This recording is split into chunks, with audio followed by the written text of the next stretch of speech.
Ghislain reassures a deeply remorseful and tearful Vanessa after her lab is destroyed, prioritizing her breakthrough as a six-circle wizard far over the property damage and encouraging her to focus on her training while secretly instructing Lowell to rebuild her lab in a far more isolated location.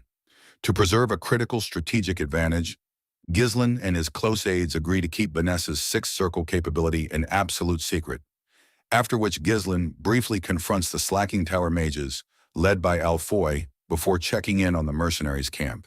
There, Commander Randolph vents his immense frustration over instilling discipline into the unruly mercenaries, leading to a lighthearted moment when a mercenary named Gordon accidentally loses his personal journal, revealing entries full of poor spelling and complaints about Randolph's harsh training. Finally, Lowell leads Ghislain and his aides outside the outer walls to inspect the estate's most crucial project, a breathtaking golden sea of fully grown wheat stretching as far as the eye can see.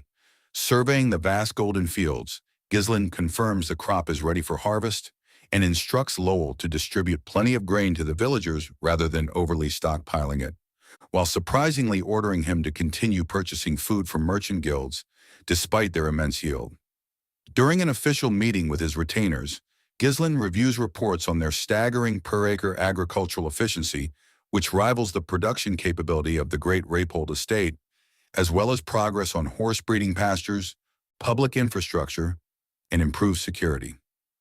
He then breaks the news of his political achievements in Cardinia, announcing his alliance with the Crown Prince's faction, the Marquis of Brantford's official sponsorship, and a massive 300,000 gold investment into their cosmetics business.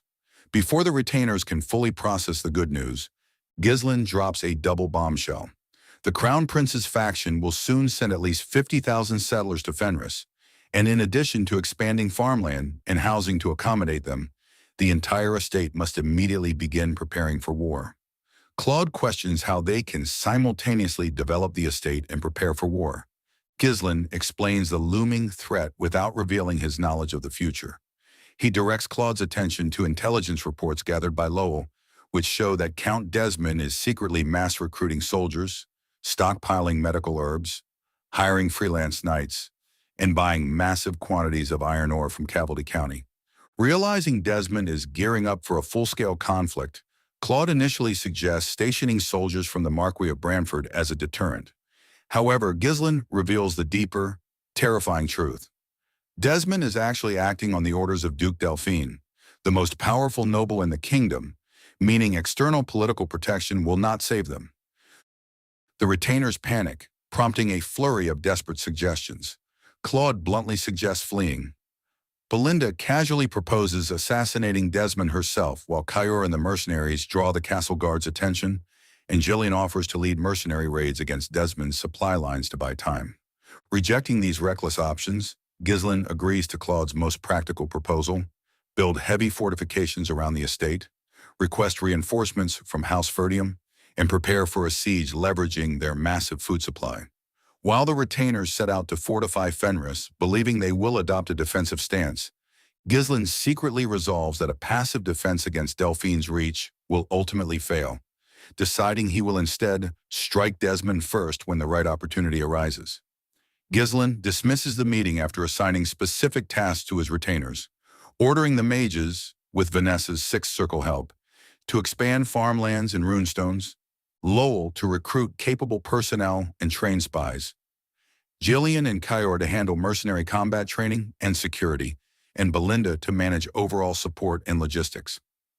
Claude plunges into a state of utter exhaustion as he manages the frantic, non-stop development of the estate while preparing for war.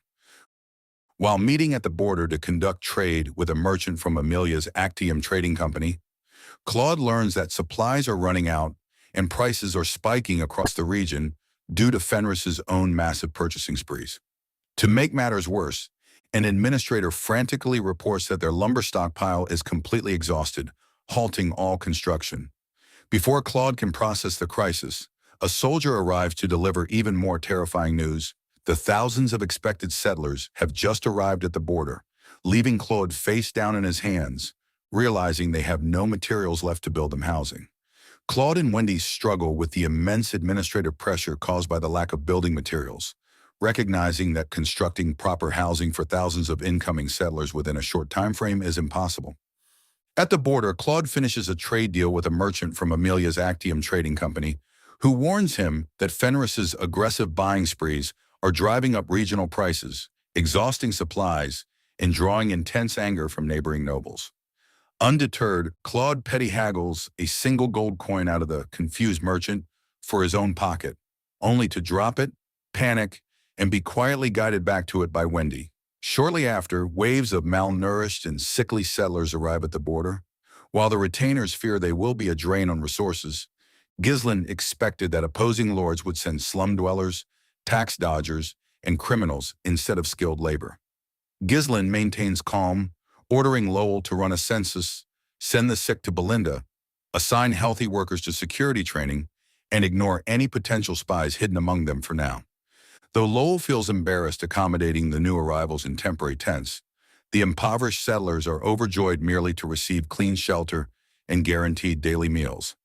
When Claude breathlessly alerts Ghislain that the estate's lumber supply is completely exhausted, threatening to halt all construction, Ghislain devises a fast, cost-free solution. Rather than risking the monster-infested forest of beasts, they will simply harvest lumber directly from House Ferdium's territory, cheekily reasoning that as father and son, their estates share everything. Homerun, the chief steward of Ferdium, enjoys a moment of deep tranquility, reflecting on how well things are going since the estate secured runestones and royal funding thanks to Ghislain. Overcoming his past bitterness toward the young lord, Homerun decides to give Ghislain proper guidance as an elder and sets off on a routine inspection of the eastern village. However, his peaceful mood is shattered when he discovers that an entire forest has been completely clear-cut. When the terrified forester reveals that Ghislain personally stripped the woods bare to supply Fenris, Homerun spots a massive convoy flying the Fenris flag riding away with the stolen lumber. Overwhelmed by a massive spike in blood pressure, Homerun faints with a nosebleed, his hatred for Ghislain instantly reignited. The endless stream of lumber arrives in Fenris, astonishing both the locals and Claude, who worries about the inevitable fallout with Ferdium, while ultimately choosing to accept the much-needed materials. Construction resumes immediately, but Claude soon alerts Ghislain to a critical bottleneck, a severe lack of skilled carpenters and overseers to direct the unskilled laborers, making it impossible to meet the deadline for building thousands of homes. Ghislain steps in, claiming he has past construction experience, and gathers all the builders and overseers. Revealing an innovative housing concept remembered from his past life, Ghislain announces that they will dramatically speed up construction and maximize space simply by building massive multifamily housing units, declaring that he will personally lead the project. Drawing on his extensive past life civil engineering experience as the Mercenary King, Ghislain personally takes charge of the housing crisis to overcome the shortage of skilled overseers. He introduces a revolutionary housing concept, communal multifamily buildings, explaining that a single large, sturdy structure housing several independent family units is far superior to cramped, chaotic barracks. Using his extraordinary physical abilities to chop wood, drive nails, and break down materials at superhuman speeds while enlisting tower mages to instantly dry mud, Ghislain leads the construction crew to build a prototype 3-story communal housing unit in just 4 days. Complete with fireplaces, stoves, ventilation, and a drainage system, the sturdily constructed building astonishes the craftsmen and Claude, who realize that replicating these units will drastically cut down construction time and maximize space. With the prototype proven, Ghislain immediately ends the period of free aid for the newly arrived settlers, drafting every able-bodied immigrant into the construction effort.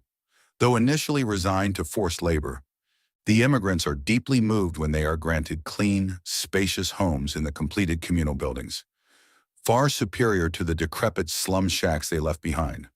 Overjoyed and filled with loyalty for Ghislain, the immigrants throw themselves into their work with immense enthusiasm, dramatically accelerating construction across the territory as Ghislain and Claude prepare for the impending war. As construction stabilizes the lives of the new settlers, Claude warns Ghislain that the territory will soon face severe shortages of other essential materials, most notably iron ore, which is vital for war and heavily controlled by Count Cavaldy. Ghislain hints at a future plan to secure iron before shifting his focus to welcoming 92 former comrades from his past life, whom Claude recruited. Overwhelmed with emotion upon seeing these loyal warriors, mercenaries and tradesmen gathered together again, Ghislain warmly greets them and offers a tearful, heartfelt apology for dragging them to their deaths in his past life, secretly vowing never to fail them again. These recruits are enrolled as Fenris's new standing army and promise proper wages and housing. However, as Ghislain introduces his leadership team, Claude, Ghislain, Belinda, and Kaor, the tense atmosphere escalates when Kaor provocatively challenges the recruits to establish a pecking order. The battle-hardened recruits willingly accept Kaor's challenge to fight in Moriana's way, driving the room into a dangerous standoff until an enraged Belinda snaps, screaming at them all for behaving like a disgraceful gang of bandits. Belinda's sudden, furious outburst instantly diffuses the tense standoff between Kaor and the newly arrived recruits, scolding them for acting like a disgraceful gang of bandits and demanding they show proper respect to Ghislain. Though disappointed that he missed out on watching a good fight, Ghislain quickly shifts his focus to the territory's next critical bottleneck, securing iron ore for the impending war. Gathering his retainers, Ghislain shocks everyone by casually announcing his plan to launch a preemptive strike and seize Count Cavaldy's iron-rich domain. When Claude and the retainers protest that attacking a neutral, well-equipped member of the Duke's faction is reckless madness, Ghislain argues that since Cavaldy is already supplying massive amounts of iron to Count Desmond, taking his land will simultaneously starve their enemy and empower Fenris. Unwilling to reveal his future knowledge, Ghislain insists that striking first during Desmond's distraction with Amelia's rebellion is their only window of opportunity to survive the upcoming war, though his retainers remain deeply skeptical of their ability to defeat Cavaldy's heavily armored forces. His retainers express deep skepticism over Fenris's small, inexperienced force. Ghislain arrogantly dismisses their doubts by pointing to his officially undefeated war record before dropping his next unbelievable directive, establishing the Fenris Knights. To build a formidable force capable of taking Count Cavaldy's domain, Ghislain proposes selecting mercenaries and new recruits, placing them into a high-powered mana-accumulating array, and forcibly elevating them into low-tier knights within just 2 months. To accomplish this impossible timeline, Ghislain casually declares that he will modify House Perdium's sacred ancestral mana cultivation technique to make it easier to master and distribute it freely to hundreds of commoners. This announcement sparks immediate panic and fierce pushback among his retainers. Belinda is utterly appalled by the blasphemy of handing over a noble family's sacred secret art to commoners, and insists that attempting to force uneducated mercenaries to cultivate mana in 8 weeks will cripple or kill them, though the indulgent elder knight Fergus simply smiles and gives Ghislain his full blessing. Claude passionately argues that using precious runestones for a risky mana array, rather than selling them to fund defense fortifications, is a catastrophic gamble that could ruin the territory if it fails, pleading for a rational strategy against Count Desmond and Count Cavaldy. Unmoved by their unanimous opposition, Ghislain draws on the supreme mastery from his past life as the mercenary king, assuring them that modifying the technique will work seamlessly and leaving his exasperated retainers in stunned, helpless silence.